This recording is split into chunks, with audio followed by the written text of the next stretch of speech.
सभी साथियों को मेरा नमस्कार। मैं अनिल कुमार। आप मेरे पीछे देख रहे होंगे, मैंने एक इमेज लगा रखी। नीट का जो एग्जाम था वो तो फेमस है कि सबको पता है कि वो लीक हो गया था। अब ये जो एग्जाम लीक हुआ, हमारे देश के जो शिक्षा मंत्री है धर्मेंद्र जी, वो कहते हैं इसमें हमारा कोई रोल नहीं है।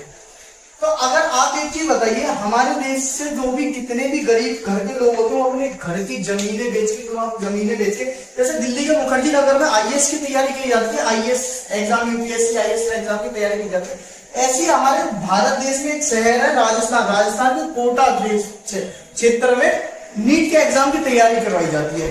अब नीट का एग्जाम के लिए लोग तैयारी करवाते हैं, तो कुछ लोग ऐसे होते हैं कि उनका सपना होता है कि मैं नीट का एग्जाम तैयार करके डॉक्टर वगैरह बन जाऊं। लेकिन अब आज के टाइम में भारत में क्या हो रहा है, 2014 के बाद 300 से अधिक पेपर लीक हो चुके हैं।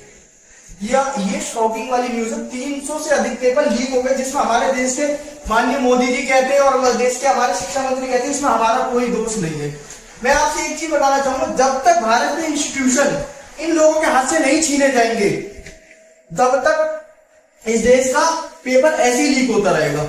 सबसे बड़ी बात, और जब सबसे बड़ी बात इसमें एक चीज और मैं आपको बताना चाहूंगा, मोदी जी ने ये बोला था जब यूक्रेन में और इसराइल की लड़ाई हुई थी, रूस और यूक्रेन की लड़ाई हुई थी, तो कहीं ना कहीं ये बात बोली गई थी मोदी जी ने वॉर लिखवा दी। इसराइल और गाजा के बीच में भी जब लड़ाई हुई थी तो एक फेमस न्यूज आई थी कि मोदी जी ने वॉर लिखवा दी।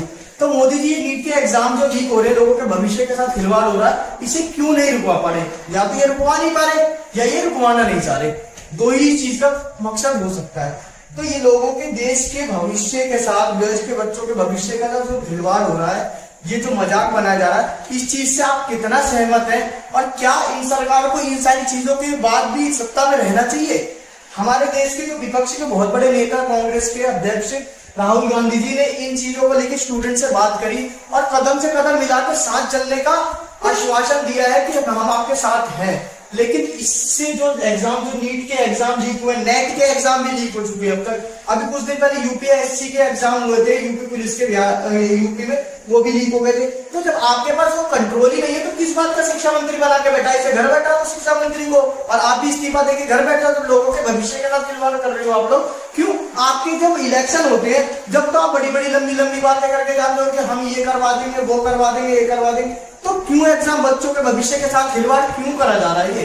ये क्यों हो रहा है हमेशा?